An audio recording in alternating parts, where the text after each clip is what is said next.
The first thing we're gonna get into today is the McDonald's stabbing. So we got some updates to that. Her getting bond and going through the whole process of that. So we're gonna watch that. So let's jump right over into that and get this show started. Let's go. $25 million. That's the bond set for the woman accused of fatally stabbing her manager at the East Point McDonald's. Good evening, everyone. I'm Taryn Asher. And I'm Brandon Hudson. The 26-year-old made her first court appearance today, and we learned this isn't the first time investigators say that she stabbed someone. Fox News' Camila Miri has the latest. 26-year-old. Hold on. You said this is not the first time she stabbed someone? Yeah, she should have been in jail. She should have been in jail a long time ago, but let's keep going. Feni Muhammad in court Friday afternoon, charged with first-degree murder. East Point police say Muhammad fatally stabbed her manager, 39-year-old Jennifer Harris, inside the McDonald's where they both worked on 9 Mile Thursday morning. Prior to the stabbing, Muhammad was sent home by Harris for not performing her work duties and told Harris, "I'll be back." 2 days before the stabbing, Muhammad posted a video on her Instagram, which is public. This is a small portion of that video. But to get sent home 2 days in a row, man, and I came in on my off day to make up my time, and she still sends me home early, it's not funny. Somebody will have to do something about that. It's not funny. Yeah, that's premeditated right there. Like, they're going to use all that against her. That is crazy. Now, I don't think most managers, especially fast food, want to send you home early. They're happy for all the help they get. But I don't know how this boss was. But at the end of the day, she is the victim. No matter what she did, she ain't put your hands on you. But I don't think there's no reason. I can't see any reason for you to stab her multiple times for getting sent home early. But yeah, I don't think, especially fast, most managers don't want to send you home early. There's only a couple reasons why they're sending you home early. Either there's too many people working, or you're not following directions and you're not a good worker. Those are only two reasons I can think of. Too many people there and you're not following directions. Now, if there's anything else you can think of, just let me know. I can't think of any other reasons, but let me know any reasons that you've gotten sent home, and were you upset, and were you upset enough to where you wanted to go up and fight them. I hope you're not upset enough to where you want to stab her like this girl, but just let me know in the comments. Let's keep going. Investigators say the suspect stabbed Harris several times inside the drive-thru portion of the fast food restaurant. A customer, a CPL holder, was in his car and witnessed the crime. Authorities say he shot his gun in the air, attempting to stop the violence. When the suspect ran out of the restaurant, the CPL holder held her at gunpoint until police arrived. Muhammad admitted that she intended to kill Harris and stated that after she was sent home, she drove to a nearby park, decided to come back and stab Harris with a knife that she had inside of her vehicle. Harris, a single mother of 6 and a longtime McDonald's employee, was pronounced deceased at a nearby hospital. Meanwhile, the prosecutor revealing this in court about Muhammad. The defendant does have a prior instance of at least one that I'm aware that involved a stabbing, similar obviously to the stabbing that occurred in this case, involving a knife. That prior stabbing occurred in Virginia. Muhammad's attorney arguing she was in an extremely abusive relationship that was not only mental but physical, that involved alcohol issues, which...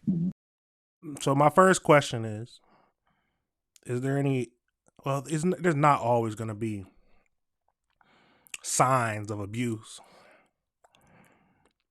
No, that is absolutely wild. But she does have a prior history of stabbing someone. Now, I don't know if her boyfriend really did abuse her or not, but that's all going to play a factor in her when she goes in front of the jury. Is where the habitual second stems from, and her prior record. The judge set Muhammad's bond at $25 million, cash surety only. She will be back in court on July 23rd. So remember, bond, I'm assuming everybody knows, bond, they'll set it at $25 million, and you have to come up with 10% of that. So, for a probable cause hearing. In East Point, Camila Mary, Fox 2 News. All right. So this next one, it goes through the full arraignment. So we're going to watch this video, 10 minutes long, but the full arraignment of the woman for, Jesus, Mohammed. I think that's her last name. If I'm saying that wrong, please forgive me. But let's go into this. Detective Showers, please approach for the swear-to.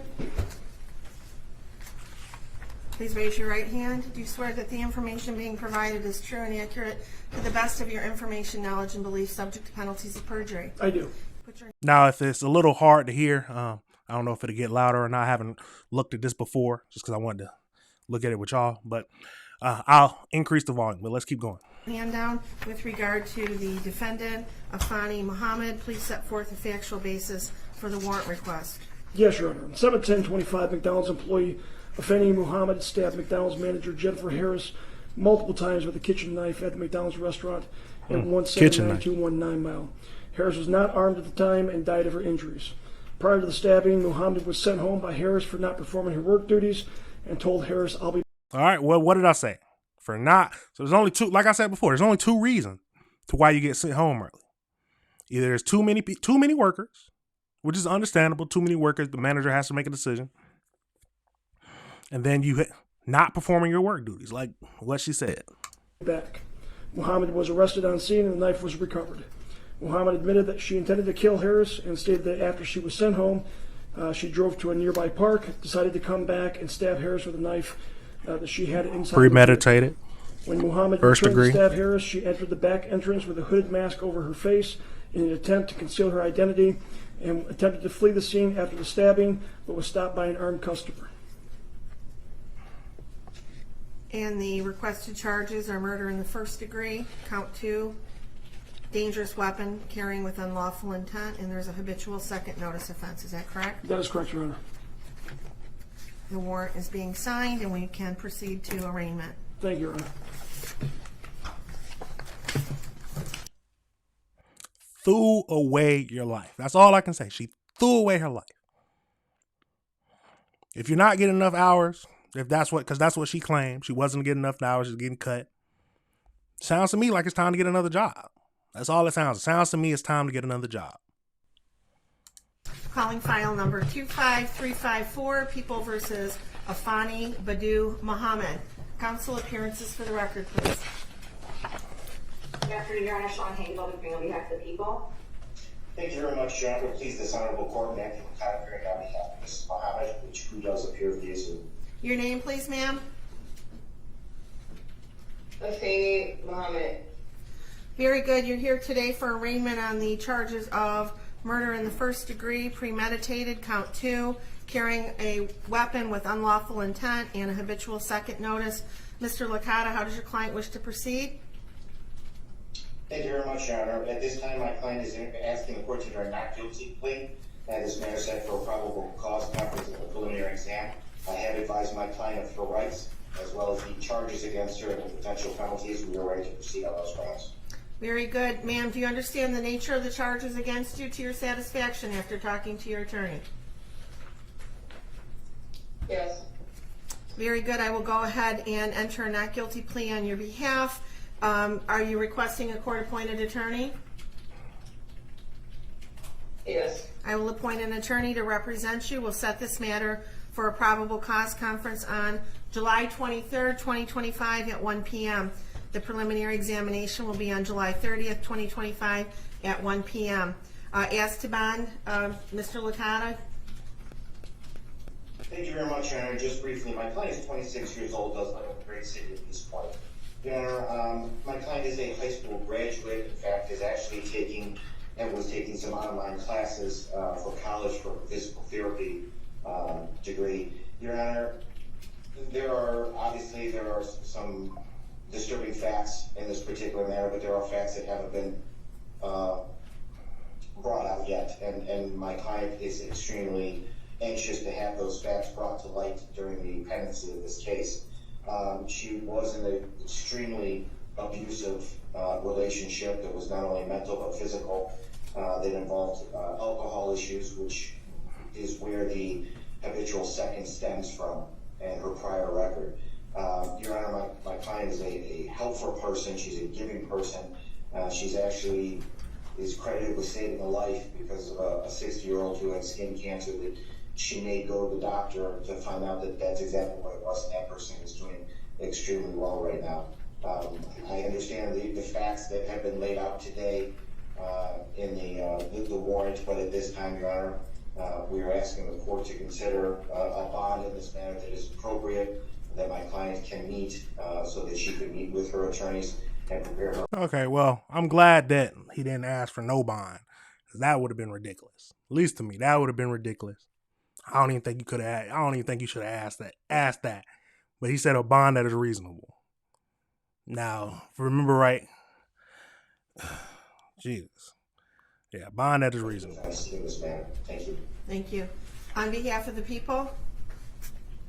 Yes, thank you, Your Honor.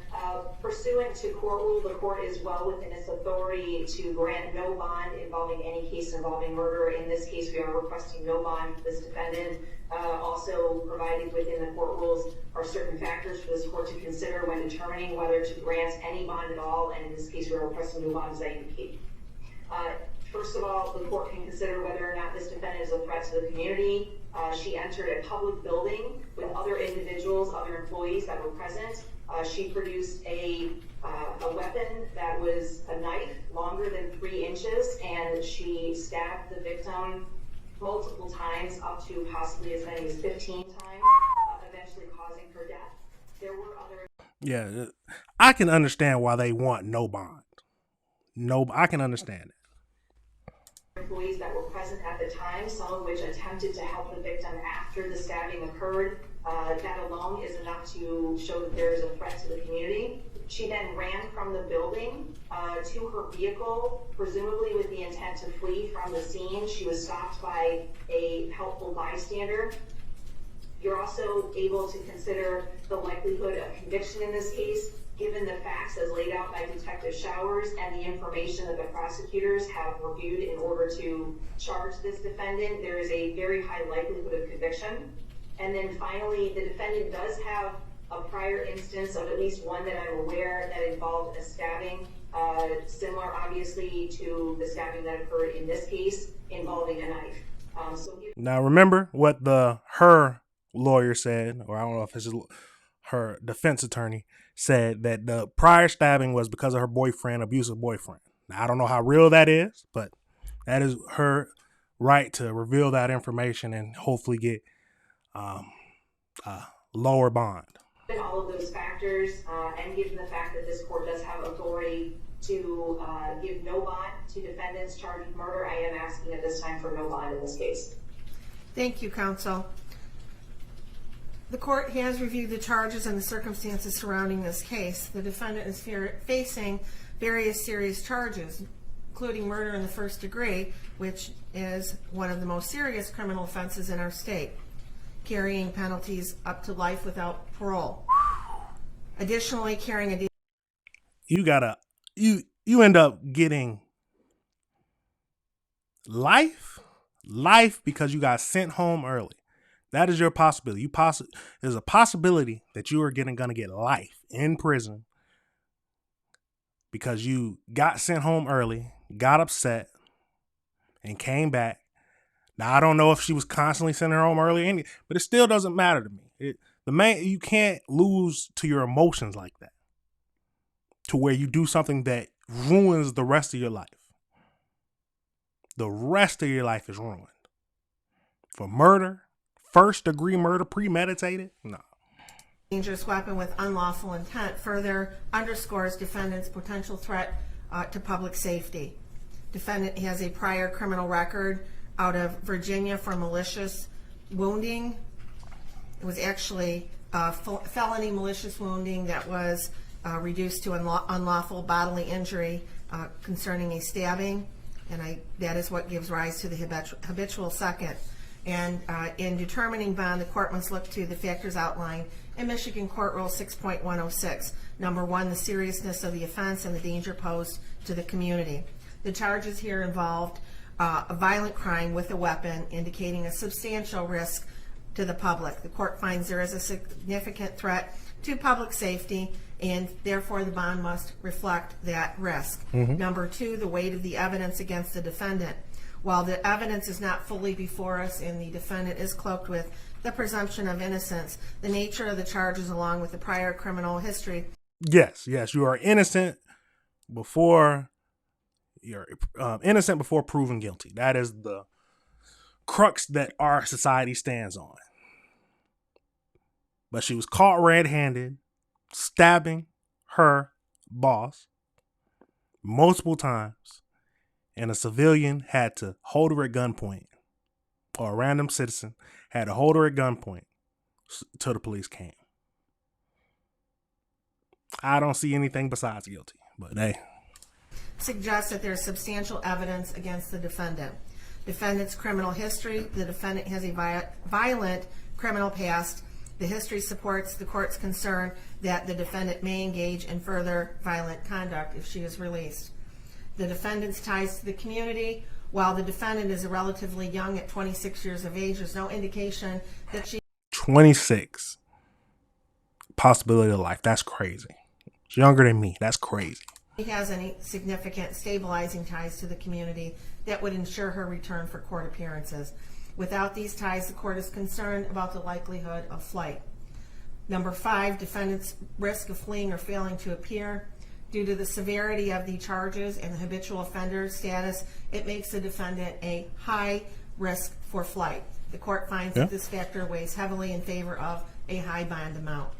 Substance abuse or mental treatment, although there are no reports at this time suggesting that the defendant suffers from mental health or substance abuse issues that would mitigate the risks posed by defendant's release, the court is, after considering all of these factors, going to be setting bond at $25 million cash surety only with conditions.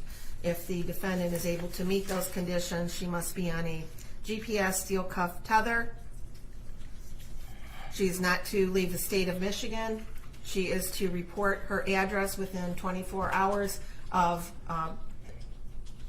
she must report any change of address within 24 hours. There would be stringent. So bond set at $25 million. So like I said before, you got to have 10%. So $2.5 million. I don't know her situation, but it sounds to me that she's going to have to stay in jail unless somebody puts a couple houses up. But absolutely insane. Now let me know in the comments, have your boss ever sent you home early? And were you upset enough to where you wanted to fight them? And then I'm not even going to assume. I think that we're all civilized people, and I don't even want to assume that you was mad enough to where you wanted to stab them. But let me know in the comments. Tell me, when were you sent home early? What was the situation? Did you deserve to get sent home early? Or was your boss just being a jerk? Just tell me that. That is wild. All right, everybody, remember this is AC Reviews the Word. Remember to like and subscribe.